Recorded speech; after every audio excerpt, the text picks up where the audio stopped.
Hello everyone, welcome to Lessons with A and welcome to another lesson in our lessons for A1 level learners. And in this lesson, we'll be seeing how we can talk about future plans. Let's begin this lesson.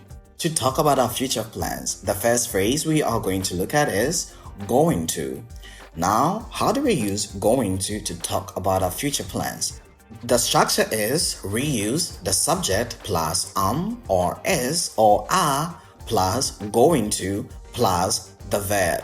So we use going to talk about our plans, and the structure is you have your subject plus or is or are plus going to plus the main verb. And the subjects that we are talking about, the subjects in question are he, she, it, we, they, you, and I. For he, she, and it, we use is. For we, they, you, we use are.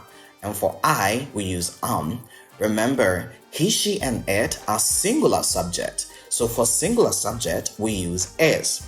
We, they, and you are plural subject. So for plural subject, we use are. Mind you, you can also be used as a singular subject. And regardless of whether it's used as a singular or plural subject, we still use are for it. I is an exception on its own, so we use what? Am for it. Now let's see some examples. I am going to visit my friend. She is going to travel next week. They are going to wash the clothes. And then the last example, you are going to make it well. Let's see the first two examples and easy to explain further. In the first example, the subject is I. And then remember, for I, we use and then we have the going to, and the main verb in this sentence is visit, plus the rest of the sentence. So I am going to visit my friend. The person in question here is telling us about something they will be doing in the future. They are telling us that in the future, they will be visiting what? Their friend. The second example, she is going to travel next week. The subject is she.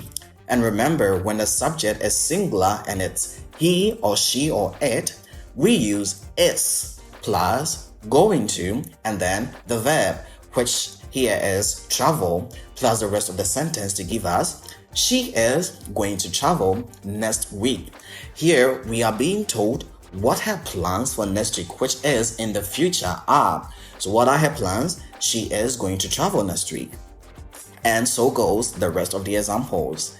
Now let's see a sample passage of somebody who is planning for his weekend, and this person is telling us about the things they'll be doing during the weekend, which will be in their future. Let's read.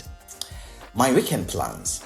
This weekend, I am going to visit my cousin and we will go to the mall. We are going to buy some clothes and shoes for a party. Later on, we are going to go to the beach and play some games. We are going to play volleyball too. And the last sentence, I am going to enjoy and have a lot of fun. So in the simple passage, this person is telling us that during the weekend, which is in their future, they are going to visit their cousin. They will go to the mall, and then they are going to buy some clothes and shoes for a party. Later on, they are going to go to the beach, play volleyball. They are going to enjoy and have a lot of fun. So this is an example of how you can tell people about your future plans using going to. This will be the end of this lesson. I hope you enjoyed. Like, share, subscribe, and comment for more videos like this. Also, if you need a grammar book that has been made specifically to cater to every need in grammar, check the link in the description and grab one for yourself. You can also find another link in the description to book a lesson for yourself. I'll see you in the next lesson.